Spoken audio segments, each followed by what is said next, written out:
자, 여러분 반갑습니다.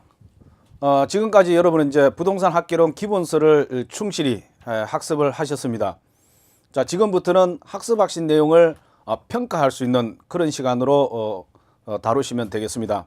그래서 여기 부동산의 개념부터 시작해서 감정평가 부분까지 여러분이 학습하신 내용을 갖다가 단계적으로 테스트를 하게 되고, 이 과정을 통해서 여러분은 제대로 알고 있는 내용과 그리고 모르고 있는 내용을 갖다가 명확하게 구분을 하시고, 또 모르는 내용에 대해서는 명확하게 표시를 해 두셔야 됩니다. 그래서 두 번, 세 번 반복을 하셔가지고 완벽하게 내 것으로 만들게 되면은 여러분은 반드시 합격을 하실 수가 있습니다.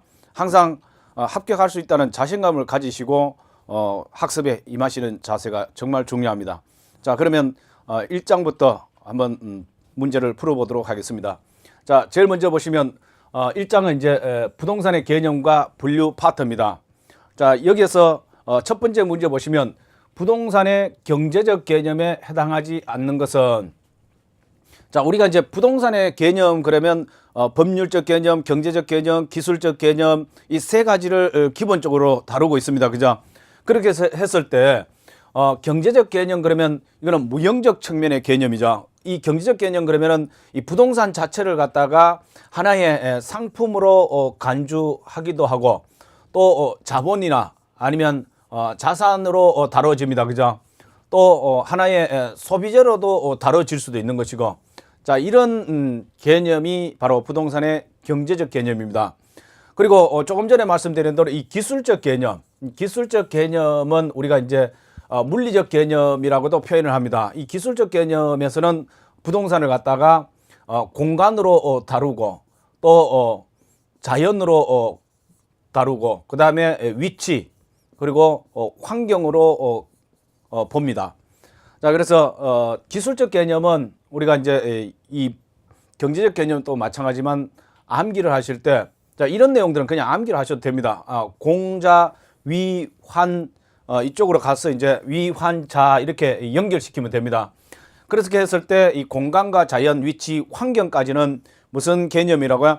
기술적 개념, 즉 물리적 개념에 해당되는 것이고, 그 다음에 이제 마지막에 이 자본과 자산, 그 다음에 상품, 그 다음에 소비재, 이것은 경제적 개념입니다. 그래서 이 용어에서도 보시다시피 경제적 개념이라는 걸 명확하게 파악을 할 수가 있죠. 기술적 개념은 공자, 위, 환자. 그래서 공자께서 공부만 하시다 보니까 위, 환자가 됐다 이렇게 기억하라 그랬죠. 그죠? 그러면 공자, 위, 환까지는 기술적 개념, 그 다음에 상품, 자본, 자산, 소비재는 경제적 개념입니다. 그래서 경제적 개념에 해당하지 않는 것은 보시면 상품 경제적 개념, 자본, 자산 경제적 개념입니다.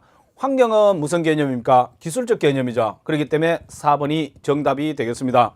5번의 소비재도 경제적 개념입니다. 그리고 참고로 법률적 개념은 끝에 가면 무슨 제도에 해당되는 무슨 제, 그 다음에 무슨 법, 뭐 이런 식으로 끝나는 거 있지 않습니까? 허가제, 신고제 뭐 이렇게 나면은 이거는 법률적 개념입니다. 그래서 실제 법률적 개념은 시험에 잘 나오지 않습니다. 시험은 이 경제적 개념과 기술적 개념을 이렇게 섞어 놓고 어떤 여기에 나온 대로 경제적 개념에 해당되지 않는 것은, 또는 기술적 개념에 해당되지 않는 것은, 이런 식으로 문제를 내기 때문에 이런 간단한 것은 여러분이 기본적으로 암기를 하셔가지고 시간을 단축하시는 것이 필요하겠습니다. 자, 다음 문제 보시면 협의의 부동산과 좁을 협자죠. 좁은 의미의 부동산과 그 다음에 넓은 광자, 넓은 의미의 부동산에 대한 설명으로 틀린 것은 이렇게 되어 있습니다. 자, 이 협의의 부동산은 민법에서 규정하고 있는, 민법 제99조 1항에서 규정하고 있는 부동산의 개념을 얘기하는 것입니다. 민법 제99조 1항에 가면 토지 및 그 정착물은 부동산이라 한다. 99조 1항에 이렇게 되어 있습니다. 그리고 이 광의의 부동산이라는 것은 민법에서 규정하고 있는 이 부동산에다가 우리가 알고 있는 준부동산, 다른 말로 의제 부동산이라 하죠. 이 준부동산을 포함하는 개념입니다. 우리가 알고 있는 이 준부동산에 뭐가 있습니까?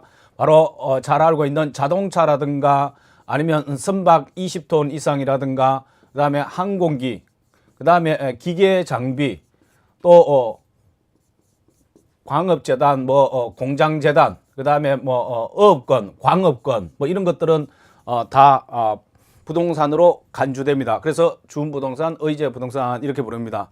자, 그러면 협의의 부동산과 광의의 부동산에 대한 설명을 틀린 걸 한번 보면은, 협의의 부동산이라는 것은 좁은 의미의 부동산은 민법 99조 1항에서 규정하고 있는 토지 및 그 정착물을 말한다. 맞죠? 그죠? 그다음 2번에 보시면 명인 방법에 의한 수목의 집단 그랬습니다. 명인 방법이라는 것은 이게 누가 보더라도 명확하게 인정할 수 있도록 방법을 취한 것을 명인 방법이라고 합니다. 그래서 이렇게 수목들이 이렇게 있으면 여기에 이제 새끼줄을 이렇게 감아 가지고 여기에 폐차를 달아서 소유자 누구, 전화번호 뭐 이런 걸 적어 놓으면은 이건 누가 보더라도 명확하게 이것은 갑의 것이구나 이렇게 판단할 수 있죠. 자, 이런 식으로 명인 방법에 의한 수목의 집단 같은 경우는 토지와 독립된 부동산으로 간주됩니다. 즉 토지와 별개로 독립해서 거래할 수 있다, 그런 뜻입니다. 그리고 권원, 즉 권리의 원천입니다. 권원에 의해서 타인의 토지에서 재배되고 있는 농작물은 토지의 일부로 간주된다. 틀렸습니다. 자, 권원 그러면은 우리가 농사를 짓는 근본적인 뭡니까? 권리의 원천이죠. 우리 임대차 계약, 농지 같은 경우에 임대차 계약 체결하겠죠. 그죠? 임대차 계약을 체결해서 임차권자로서 농작물을 재배했을 경우에는 이 경작자의 것입니다. 그렇기 때문에 이 타인 토지 소유자의 것이 아니고 농작물 같은 경우는 경작을 한, 즉 재배한 사람 것이 되기 때문에 독립된 것으로 간주되는 것이지 일부로 간주되는 것은 아닙니다. 자, 그래서 정답은 2번이 되겠습니다. 자, 3번 한번 보시면 정착물은 건물, 공작물, 수목의 집단과 같이 지속적으로 토지에 부착되어 그렇죠. 그죠? 붙어가지고 이용되어야 하고, 또 사회적 경제적으로 인정되는 독립된 물건이나 아니면 임시로 심어놓은 것, 가식입니다. 임시로 심어놓은 식물은 정착물이 아니다, 동산이다, 그런 뜻입니다. 그래서 3번 또 맞는 내용입니다. 자, 그 다음 4번에 보시면 좁은 의미의 부동산, 즉 협의의 부동산에다가 뭐라고 했습니까? 이 준부동산을 포함한 경우는 광의의 부동산이다. 맞죠? 그죠? 자, 그 다음에 5번에 준부동산을 다른 말로 의제 부동산이라 합니다.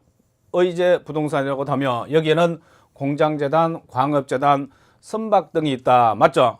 또 그 외에 뭐 있습니까? 자동차, 그 다음에 항공기, 광업권, 광업재단 뭐 이런 것들이 여기에 다 들어가죠. 그죠?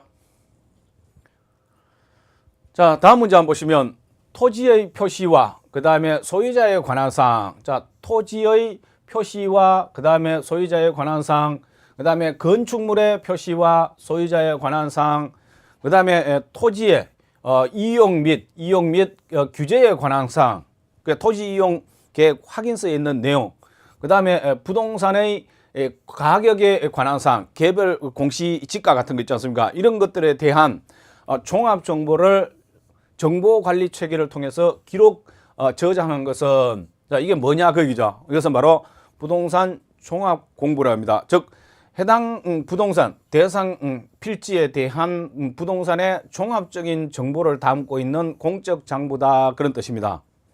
자, 그래서 이 부동산 종합 공부는 지적소관청에서 관리합니다.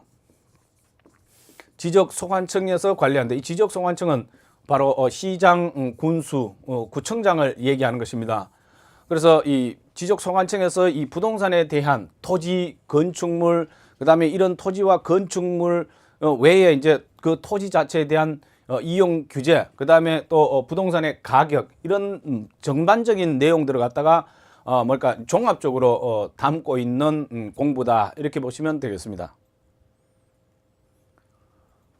자, 다음 문제 한번 보시겠습니다. 다음은 필지와 획지에 관한 설명이다. 틀린 것은, 자, 우리가 알고 있는 이 필지라는 것은 과거 이제 우리 조상들께서는 컴퓨터라는 게 없었습니다. 그죠? 붓으로 가지고 이 토지는 누구의 것이다, 여기까지 경계는 누구의 것이다, 이렇게 표시했습니다. 그래서 이 권리의 범위를 정하는 것이기 때문에 이 필지는 법률적 개념입니다.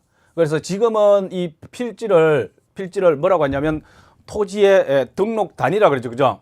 토지의 등록 단위다, 이렇게 얘기합니다. 그리고 획지라는 것은 이게 하나의 어떤 토지가 있으면 이렇게 자른다는 뜻이야.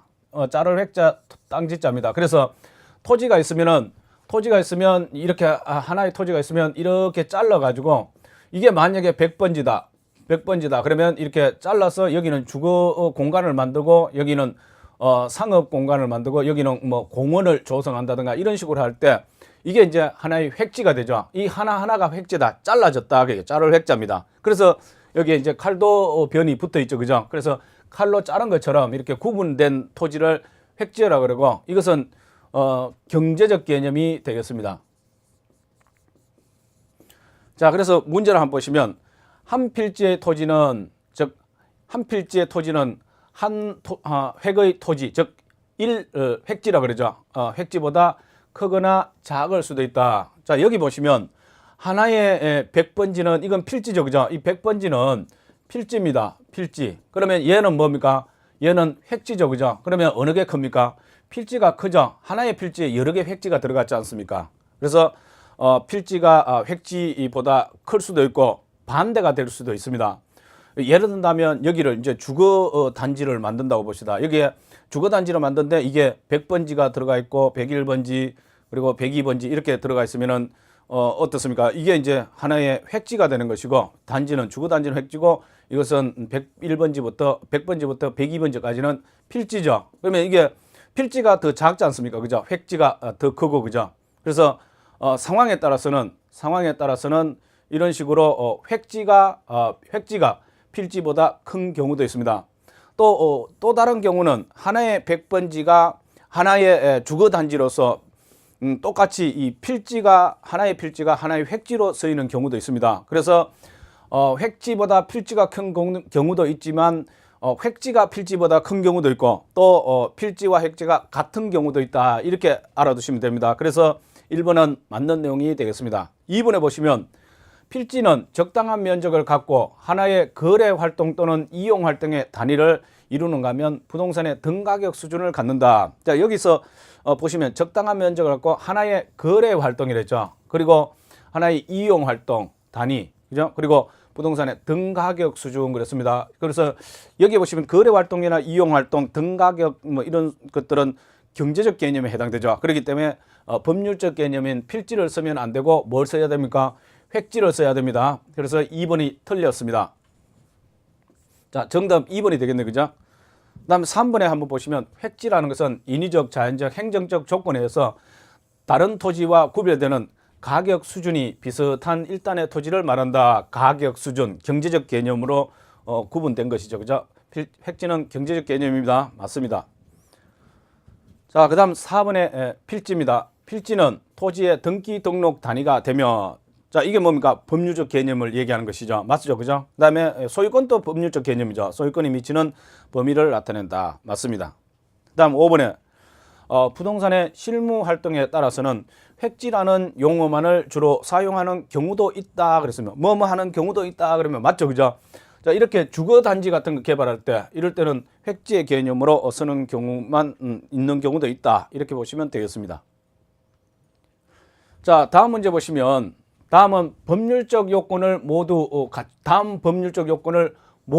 갖춘 토지는 모두 갖춘 주택은 이렇게 나와 있습니다. 여기 보시면 한 개 동의 주택으로 쓰이는 바닥 면적의 합계가 330제곱미터 이하이고 자, 바닥 면적을 합계를 갖다가 다른 말로는 연면적이라고 표현하기도 합니다. 자, 그런데 이 연면적이 330제곱미터 이하이고 100평 이하입니다. 그죠? 그리고 주택으로 쓰는 층수가 몇 개층입니까?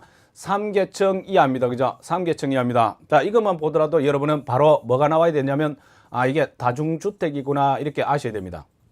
자, 다중주택 가나다가 세 번째가 중복된다 이렇게 기억하라 그랬죠. 그죠? 암기하실 때. 그래서 실제 시험에는 이 단독주택에 들어가면 한 세대가 한 집에서 사는 그런 단독주택이 일반적인데 여기는 이제 다중주택과 다가구 주택 그다음에 공관까지 들어갑니다. 그죠? 근데 시험에는 요 두 가지가 잘 나옵니다. 자, 그래서 다중주택은 주택으로 사용되는 바닥 면적의 합계가 연면적이 330제곱미터 이하이고 그다음에 주택으로 쓰이는 그 층수가 3개층 이하여야 됩니다. 3개층 이하입니다. 여기는 이제 숫자 개념이고 다가구도 실제 뭡니까 이 바닥으로 서있는, 즉 한 개 동의 주택의 바닥 면적의 합계가 660제곱미터 이하입니다. 660제곱미터 이하이고, 그 다음에 주택으로 서있는 게 3개층 이하입니다. 그리고 여기는 세대수까지 규정합니다. 19세대 이하입니다. 자, 그래서 다중주택 그러면은 가나 다 세 번째가 중복된다. 그래서 3, 3, 3 이렇게 나온다. 이렇게 기억하라 그랬죠. 그죠? 그리고 다가구는 다 더하면 9가 된다. 더할 가짜. 그래서 여기서 이제 다 더한다 그러지만 실제 여기 앞에 있는 6, 그 다음에 3, 요거 더하면 뒤에 있는 9가 나온다. 그래서 이렇게 기억하시면 369 이렇게 되겠죠. 그래서 다가구 주택은 연면적이 660제곱미터고 3개층 이하이고 19세대 이하 이렇게 맞추시면 되겠습니다. 그러면 이것만 보더라도 다중주택 가나다 세 번째가 이렇게 나왔구나. 그러면 다중주택이란 걸 이미 어느 정도 확정을 할 수 있겠죠. 그다음 두 번째 보시면 독립된 주거의 형태를 갖추지 아니한 것 그랬습니다. 그러면 독립된 주택을 갖추지 않았다는 것은 욕실은 설치할 수 있지만 이 취사시설을 못한다 그 얘기. 자, 그래서 이 다중주택은 취사시설을 설치 못합니다. 취사시설을 설치하지 못하지만 다가구 주택은 취사시설을 설치할 수 있다는 점에서 차이점이 있다. 이렇게 알아두시면 되겠습니다. 자, 그 다음에 학생 또는 직장인 등 여러 사람이 장기간 거주할 수 있는 구조로 되어 있다. 그러면 정답이 몇 번입니까? 2번이죠. 그죠?